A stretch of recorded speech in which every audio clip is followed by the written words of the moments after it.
What's good, y'all? My name is Rorvis Paradox, aka Dox Brando. And I'd like to welcome you all to another installment of Rorvis Reviews. Got another great episode for y'all. Very excited about this one. So just strap in. We're gonna be talking about the Deadpool franchise. So, buckle in. Make sure you remember the goal is 500 subscribers. So like, comment, and share the link to these videos to everyone that you think might enjoy this type of content. Making sure you hit that notification bell so you don't miss when videos drop. And if you haven't already followed me on IG at DocsBrando25 to stay up to date with all the different types of content that we have going on here, because I do have some different things coming along the way. I'm planning a lot, so be locked in because you never know when something new's coming out. With all that being said, let's get into it. Now, before I can even talk about the 2016 Deadpool movie and its following sequels, we must talk about the lore that goes behind the production that even led to this moment. Now, let's take it all the way back to 2004. After the shit show, which was Blade Trinity, Ryan Reynolds was told by a movie executive that the character he played in Trinity was kin to Deadpool. Unbeknownst to Ryan, who never knew of the character till that very moment, he didn't know that this was going to be a life-altering revelation to him. Now, after saying Ryan could be the only person who could portray Deadpool, the movie executive sent Ryan some Deadpool comics. The first issue he read had a Deadpool saying he looked like a cross between Ryan Reynolds and a Sharpay. Almost instantaneously, Ryan connected to the character. Now Ryan, fast forward in 2009, for the first time, he's going to get to play Deadpool and X-Men Origins Wolverine. But this film has a lot of mixed reviews from, fans and critics alike, and that's due to how they interpret Wade Wilson and Deadpool. This was during the writer's strike, so that there wasn't really much written for him. So a lot of the dialogue he was coming off the top of his head based off of what he's been reading for the last 5 years. Then, it had some good quips because of what he was saying, as well as one good action sequence in the film with him as Wade Wilson. But then the problem I have, and what many other fans have, is what they did to the Deadpool character. Now, they thought it was a great idea to make Deadpool be a fusion of all these different mutant abilities, as well as, the person that's known to break the fourth wall and, have all these jokes. They decided to seal his mouth shut. And the look of him, just look at this monstrosity, and then compare it to the suit we later get in 2016, it's like night and day, and it's just horrific, and I just hate everything about what they did with this character. Now, what is worse than just seeing all that is what the studio said to Ryan, and they told that if he didn't do this right now, if he didn't play this role, he could never do it in the future.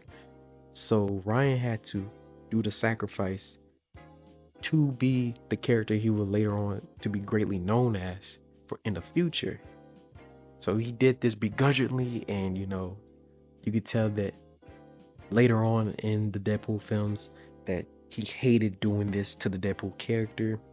And even during test screenings for the film, audience hated this. The fans hated this, but they still went along with this. I don't know why they chose to do that, but that's neither here nor there. So this leads to him meeting Rhett Reese and Paul Rennick, who have wrote other films of comedic sense, and he got a good sense of what they were going for. So after years of them working on the script and years of begging and pleading, a Deadpool film could finally be made, which lead us to the first film I'm going to be talking about. And that film being 2016's Deadpool, directed by Tim Miller. Now, this film I was anticipating for months, and when I finally got to see it that Thursday night with my friends, I was just so enamored with it. I was so happy about the film that we got because it gave me everything I was hoping for in a Deadpool film and much more. I got to see this film three times. You know, I saw it that Thursday, I saw it that Saturday with my brother and my mom, and then the following Saturday, um, was with another person. So this film means the world to me. Honestly, this is probably one of my favorite comic book movies of all time, and I think it just everything about it interpret the spirit and essence of what Deadpool is. Now, the film starts with Wade Wilson, uh, an ex-mercenary for Canadian forces, who's now just doing other jobs just to make ends meet, as well as still being his smirky self, a person with a lot of quips, a lot of jokes, but not to the same extent when he first gets his mutant abilities. And then this is where he gets to meet his future love interest in Vanessa. You know, both of them are they have the same type of humor, and you know, they're just very messed up people, but somehow they just come together and make something very beautiful. They have a whole year together and everything seems perfect, but just when you think everything is great, boom, he finds out he has brain cancer, and it's to a whole terrible extent. Actually, not just brain cancer, his whole body is basically going to be full of cancer.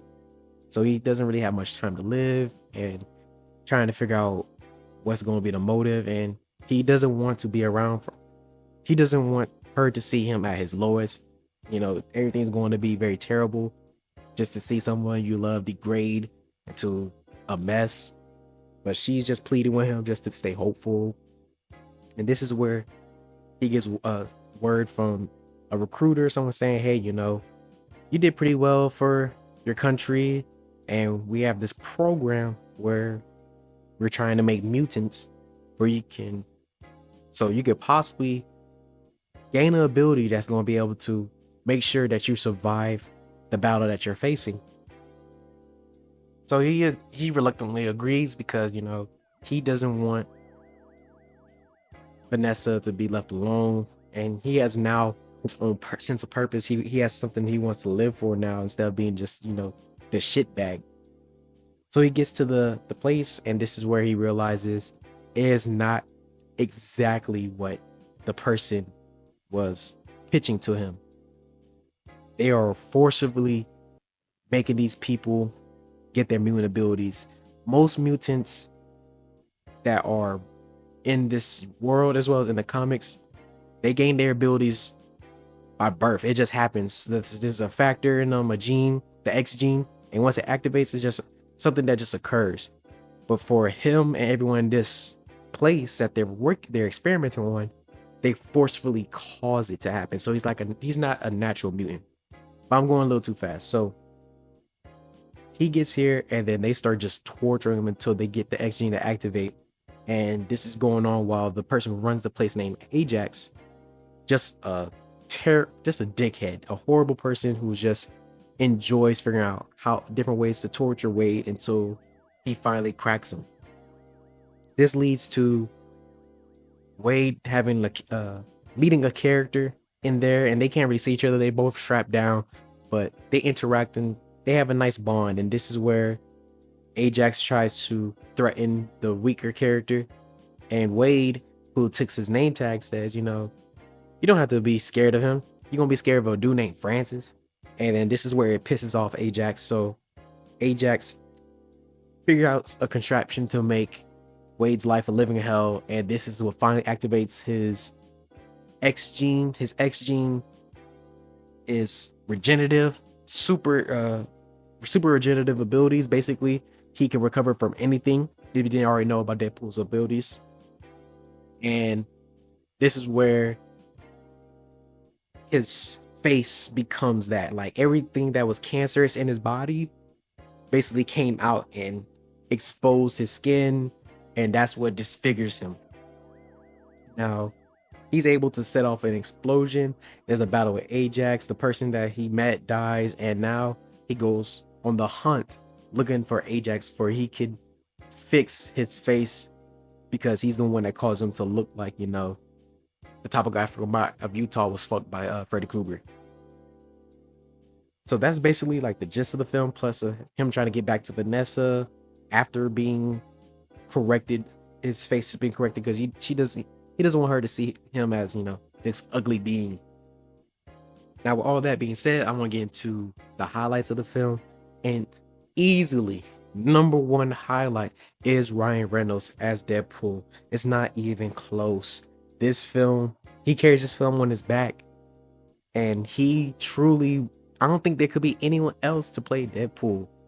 This is my favorite performance from Ryan Reynolds in any film I've seen him in. This is literally destined for him to be, and even he knows that. Everything came natural to him, and even from the quips, the use in the mask, like everything was just superb. And speaking of the mask, the whole suit for this film is phenomenal. This is probably my favorite adaptation and comic book accurate suit in film. This is just pure perfection. Everything, to how the mask moves, to the eyes, to the belt buckle, to the texture, everything just seems so right with this suit, and I'm just happy that they stay true to it. And getting to this point in 2016 and going back to like the early 2000s, some comic suits they didn't want to create for characters because they thought they were too silly or hard to adapt, or they think it'll look goofy. And when you get to Deadpool, it's just like, this is exactly why I think we need more comic accurate suits. They would just look great on film, and even if they do look goofy, we're talking about comics. We're talking about comics. Why do we care if they're too exaggerative? They're supposed to be to the high nine. They're supposed to be extreme. That's because they're coming from a comic book. So let them be that. Let them be that on film. The next highlight would be Vanessa's character. Vanessa, played by Marina Baccarin. The chemistry between her and Ryan Reynolds is excellent. The quips, the back and forth, the genuine love that you feel between them. Everything is just so right between them as love interests. The next, I have to give not a nod to Ed Skrein as Francis/Ajax. Just a squirmy dickhead. He truly is just ruthless and just enjoys the torture he put Deadpool through, as well as the brutality and the fights. Everything was just great about Ajax. Now, another reason why I want to give a nod to the actor who played Ajax is because he actually did about 80% of his own stunts in the film. So he really put everything into the film, as well as Ryan Reynolds. So seeing their interactions with their back and forths as well, it was great too. Just because, both Ajax and Deadpool are dickheads, but they're dick figures on the other sides of the spectrum. You know what I mean? Now, the last person that I want to give a nod to for a highlight is Leslie Uggams, who portrays Blind Al. Blind Al is a friend of Deadpool. They're roommates. They say horrible things to each other. They laugh, they cry, and there's just so many great comedic moments that happen between the two that I just have to include her in the highlights. Another great thing, if you ain't already noticed what I said before, the fights, the action sequences in this film, superb. The opening action scene that we get to see with Deadpool going after Ajax in these cars.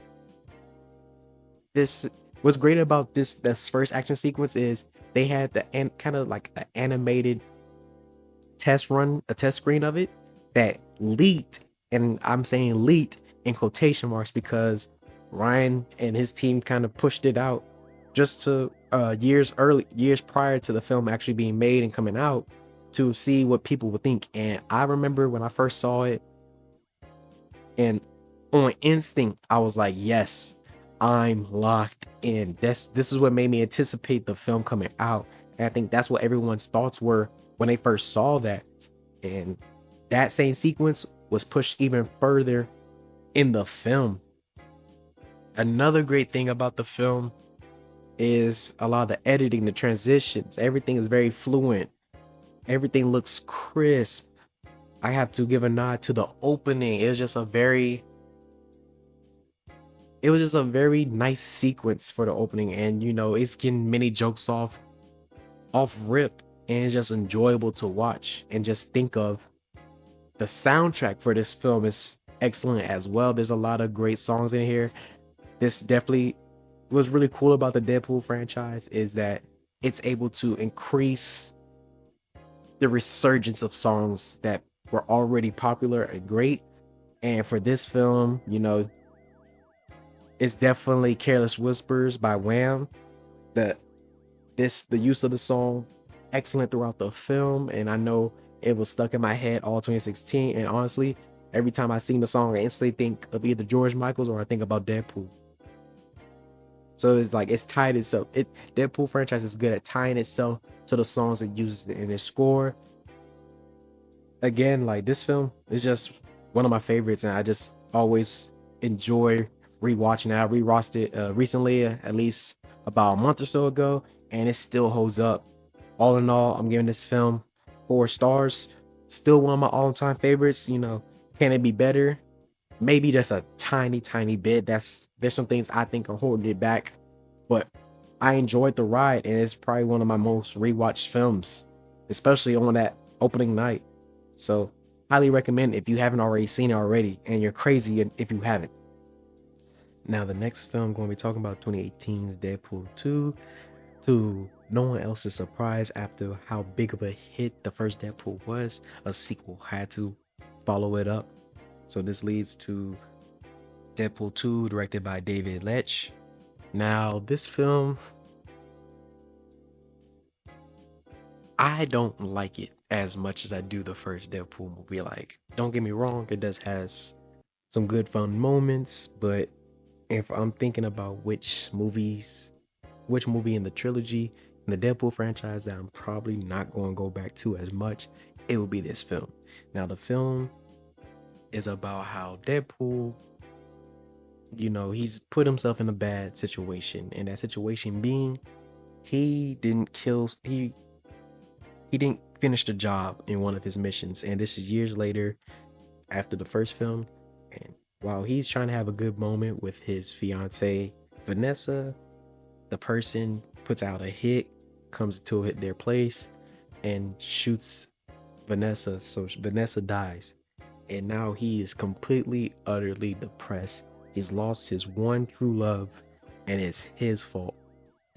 And this leads us to him trying to join the X-Men, like Colossus has been begging him since the first film. So he finally joins X-Men. In the first mission, as a trainee, they go to a place where there's a explosion attack at a facility that's supposed to be good for mutants, and this is where they meet the character Russell. Russell is a mutant that has power kinetic abilities, and they find out there that the place that they're supposed to be like a safe haven for mutants is actually like a research type facility, and they be doing horrendous things to these mutant orphans. And that's what set off Russell to kind of start destroying the place.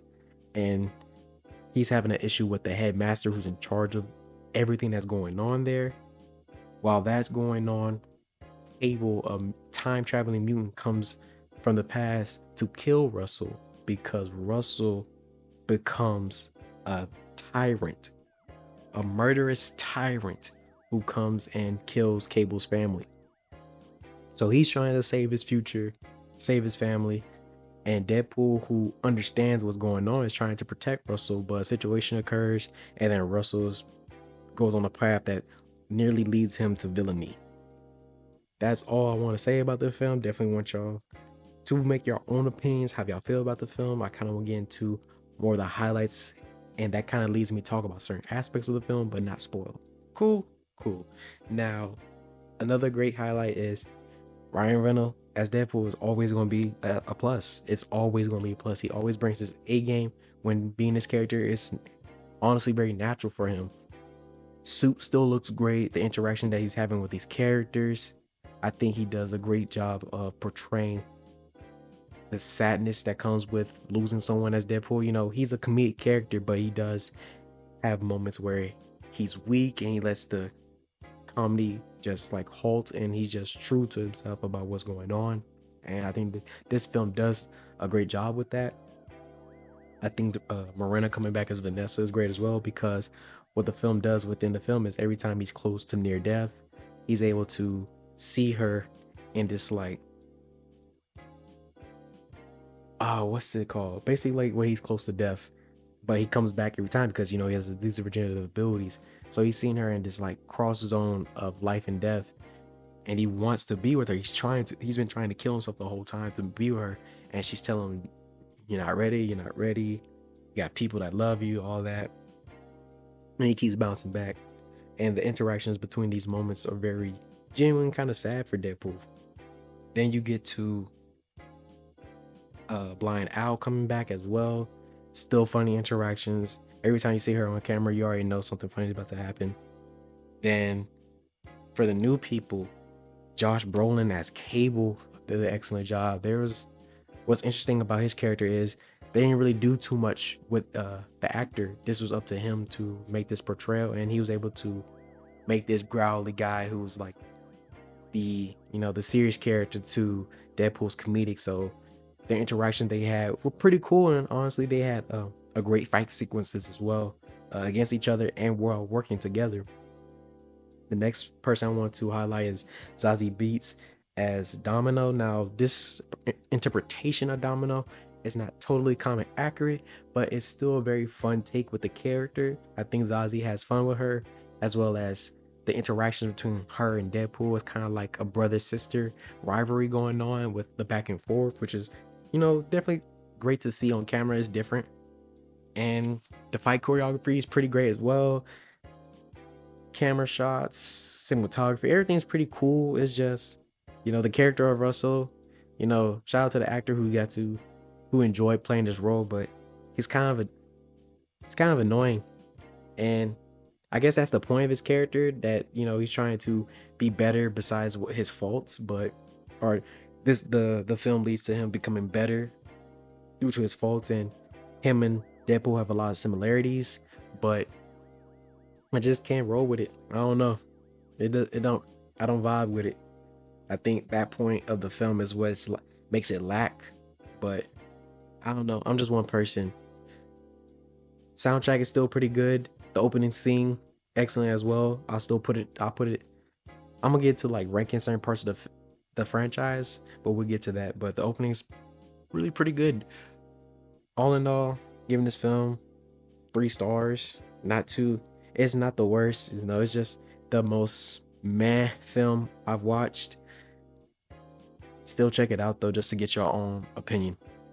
Now, this leads us to talk about one of the most anticipated films of the year, the film that's battling for my favorite film of 2024, and that is Deadpool and Wolverine, directed by Sean Levy. And what's really interesting about Sean Levy, I did some quick research, and what made me research this is one of my friends' videos about Deadpool and Wolverine. Shout out to Isaac Joel. Definitely check him out. I'll leave a link up to his channel in the description. But he mentioned that Sean Levy made a lot of films that we grew up on, and I looked at his catalog, and he's right. I was very shocked to know that I basically grew up on a lot of Sean Levy films without even knowing. Most notably, Big Fat Liar, Cheaper by the Dozen, the Night in the Museum trilogy, and my personal favorite from his catalog would be Real Steel, starring Hugh Jackman, funny enough. And based off of that, I kind of figured that based off of just Real Steel, just thinking about the connection, he has a certain love for filmmaking, which plays its ties to, the just enjoyment of watching a movie. And I definitely enjoyed watching this film. Before I even got the chance to see this film, I had people just blowing up my phone, adding me on Twitter, telling me, hey, I want to hear your thoughts on this film. Hey, this film was made for you. And I want to tell the people, I want to let all y'all know the fact the results came in. Y'all were absolutely right. This film is for me. This film is for me. This film is for people like me, the people that love comics, that love a good time, that love great action sequences, that love comedy, that love everything that is Deadpool and Wolverine. This film was so enjoyable, and I got the chance to watch it with my brother alongside me, and we were just geeked the whole time.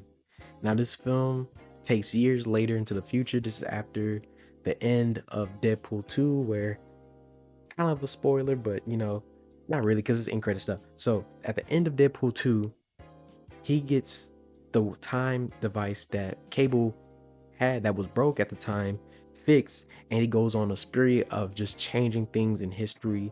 Changed, was able to save Vanessa, was able to save somebody, save the X-Force. He's able to go back and kill his horrific shit so self in X-Men Origins, and some other antics within that time that was going on. Now, based off of that, he also wants to jump into a different timeline, try to make purpose of himself, and he's denied. And then this leads to some implications based off of the timeline police, and he's given the ultimatum of either joining the superior timeline and letting his universe, his timeline be destroyed, or die along with them. And this goes, and he's wondering why is it that my timeline must die? And he's like, well, the anchor to your universe died. And he's like, okay, so who's the anchor if I'm not the anchor? And this is where Logan comes into play. The end of Logan comes on, and we see X-23 holding him as he passes on, and he's like, wow, that guy's the anchor, okay. And then everybody's like in tears, and he's just cracking jokes, and they're like, how could you disrespect them, yada yada. But everybody in my head, I'm like, it's Deadpool, I know what's going on. So takes their device, and that's able to jump through universes, and he goes on looking for Wolverine to make the new anchor so he can save his world, save the people that he cares about. And this is where we get some great sequences that I don't want to speak on, but the comic fans will enjoy what they see. Not everyone's going to get it, and some people might need some explanations, but I'm not going to get into that. I want to keep this pretty spoiler free because the film is still very much new, and I want y'all to enjoy it for yourselves. But a lot of greatness was shown in minutes. So this leads to him finding the Wolverine that we see in film. And if you already couldn't see, look at that suit. Look at the suit. Oh my God, it's greatness. It's greatness. We've been waiting 2 decades for this, and we finally got it. We finally got it.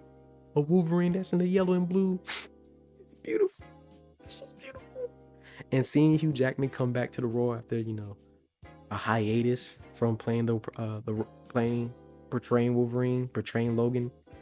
It was great to see him come back, but that's more in the highlights. Then you see this dynamic where, basically Deadpool is begging, pleading him, and this Wolverine has his own issues and really is reluctant to work with Deadpool, especially because Deadpool keeps running his mouth. But this type of dynamic, and they're both aggressive to each other, and leads to them going on this journey of trying to save Deadpool's universe. And that's all I want to say about the film. Definitely, if you are a comic fan, if you're a movie fan, I think you should check out this film. I know some people have their issues about the film, and some of these takes are very similar to how a lot of people talked about No Way Home. And I want you to know that I am totally against those negative remarks for this film. Let me get into the highlights and to explain why I feel this way. This film is so great because it really is for the fans, and it's not like a lot of things were done for fan service. I feel like there's a difference between doing stuff that should happen, that we should get, that we should see, as well as things that they think are exploitative to get people to come in to fill in the seats. I think this film does a great job of cementing what 20th Century Fox was to the comic world, to the comic book movie world. We got to see a lot of great films come out from them, and if it wasn't for them, especially like with the X-Men films and the other films under its umbrella. We would have got a lot of great things that we got to enjoy, as well as some movies that were not as great that are under there. But that's neither here nor there. I think just the chemistry between Ryan Reynolds and Hugh Jackman as their characters is just so excellent. It feels like it's straight out of the comic book how they interact. Logan in the comics and in film adaptation is very hate love with Deadpool, and it's excellent. It's just everything about it is exactly what I want to see on film.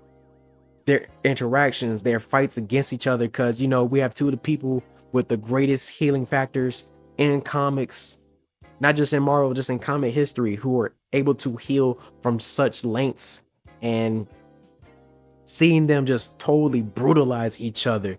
It's like watching, like, you ever played a fighting game where you keep both each other's healths on max, like you do not die, or like the practice setting. It's like the practice setting, but you get to keep seeing the damage, and they are brutalizing each other. It's just magnificent seeing how far each of them will go. There's a fight sequence in a car, and this is probably one of my favorite fight sequences in a very long time. I don't know how they were able to contain themselves in this vehicle for these shots. I don't know how any of that was done, but it was excellent to watch.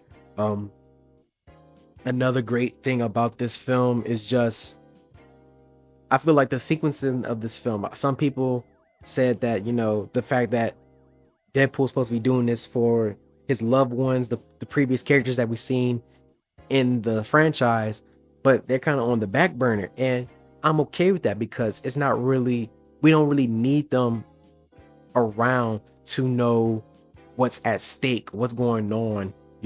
That's, it's not hard to, I feel like a lot of films have done the same thing. We know what they're fighting for, and we didn't need their loved ones on camera the whole time to know that things were at stake. I think you can definitely feel the stakes in this film. I think the real purpose of this film was to have that at stake, but to have Deadpool and Wolverine at the forefront. We needed this as a community, as a society, to have them at the forefront and be as dynamic as possible as a duo. And we got that. And I will not let anyone deter them for what was going on. Another great thing within the film is the cameos that we get. Oh my God, there were some people that haven't been able to portray characters for over 20 years that got to be put on camera, and God bless them. There's one cameo that is not even something that we've ever seen, and I was happy to see be put on camera and seeing the interaction between himself and Deadpool. You will know what I'm talking about once you watch the film. The score for this film, the soundtrack, is excellent as well. I think this, between the opening of this film and 2016's Deadpool, they are battling for who's the best one. And I'm not gonna lie, Deadpool Wolverine's opening may have won. It may have won me over. It was just an excellent, enjoyable watch. The fight sequencing that's occurring, the song choice of Bye Bye Bye by NSYNC, everything was just enjoyable. And I'm just laughing and in awe of the action as well. And you already can see what's going on social media based off of the influx of people using Bye Bye Bye, as well as them recreating the choreography within the film. And this definitely encapsulate what I'm talking about when I say that the Deadpool franchise is excellent at revitalizing popular songs. They've been able to just put a surge and put like an extra battery into these songs. And Bye Bye Bye is already a classic. Everybody knows the song. Everybody knows what NSYNC's impact was with this track, but it just makes it better. It's just great to come back to thing and realize how great it was, and then when you pair it with something as great as Deadpool and Wolverine, it's just excellent. And if you haven't noticed it right now, check your music streaming service. The actual album that comes from that the Bye Bye Bye track is on, the title has been changed to From Deadpool and Wolverine. They've added that on. Just, why not? Free promo is free promo, and everybody's gravitating to the song. They're using the song for any different little clips and videos. Everything is great with this, and that just encompasses what I'm talking about. Uh, what else I want to talk about? Cinematography is great. Like I said, the fight choreography. This probably the best for choreography in any of the Deadpool movies that we've seen so far. It's just very excellent. The different. Maybe I should just make a spoiler version of this video. I don't know. Maybe drop in the comments below if I should make a video completely full of spoilers in the film about Deadpool and Wolverine. Let me know if that's something you're interested in. All in all, I'm giving this film 5 stars. 5 stars. I was completely locked in for this film, and I want to go see it again. I probably will pretty soon. This film was so great, and again, this film was for people like me who enjoy just comic book movies, who just enjoy having fun. You know, I feel like some people need to understand that not all films have to be on the same, should be like examined the same. I'm not saying Deadpool and Wolverine and Oppenheimer are both 5s to me, but that doesn't mean that, you know, there's any, like, how can you do that? They're not the same film. They're not aiming for the same thing. So it's okay that they both can be 5 stars. Enjoy films. Don't let anybody's opinion change you from enjoying films. Like I said, this film is 5 stars easily, off rip, and that's not ever changing. Now, as you could already tell, I really do love the Deadpool character. I think when I found this character when I was younger, this a character that, you know, I just gravitated towards. I feel like a lot of my humor and things I was interested at the time, Deadpool really encapsulated that, and honestly, he still pretty does. Is he one of my favorite heroes now? He'll probably be top 10, top 15, give or take, if we're including Marvel as well. Or if I just call them anti-heroes, or maybe just comic book characters. Comic book characters, I say he's top 10, 15 for me. And this franchise has been excellent. This is definitely one of my favorite. Well, okay. I don't know where to rank it. Maybe it's top. It has to be at least top 10 comic book trilogies. I don't know where to put it right now. Maybe I need to do a video about the trilogies in comic book movies, and see which one ranks. If we're ranking these movies, it definitely goes Deadpool, Wolverine, Deadpool, then Deadpool 2. The openings, Deadpool 1, Deadpool Wolverine, Deadpool, then Deadpool 2. Scores, soundtracks, Deadpool and Wolverine is battling Deadpool. So it's like, all I know is Deadpool 2 is at the bottom of all these types of rankings. Everything about Deadpool and Wolverine was an excellent watch. Again, if you want to hear me talk about all of the film, spoilers included, put that in the comments below. Now, with all that being said, how does y'all feel about these films? Do you think Deadpool and Wolverine is 5 stars like me? Or do you think, you know, it's a 2-star, it had problems, but you still enjoyed it? Do you think Deadpool, the first Deadpool movie, is great? Do you actually think Deadpool 2 is underrated? Let me know everything, what your thoughts are. If you want me to do a video on, like a bracket video about comic book movies, and see which movies I would think will battle out for number 1, let me know in the comments below. Drop all these types of thoughts below. Let me know what y'all want to hear from me. Y'all make this possible for me. Make sure that, you know, I'm gonna drop my Cash App below. I'm gonna be working on a Patreon soon. I want to make this a full-time job, so, you know, this is a start. Help me be able to make this channel greater. So, you know, giving me these donations, that's going to lead to better equipment, that's going to lead to better opportunities and things of that nature. So let me know. I'm gonna have all that information in the bio, and that's also in the link to my video as well, in on my page as well. So please help a brother out, as well as make sure that you're helping with this 500 subscriber goal. We're, you know, basically like 1/5 of the way, and then make sure you pass it on for we get more people viewing the channel. This has been Rorvis Paradox, aka Dox Brando, with Rorvis Reviews, and I'll see you again next time. Peace.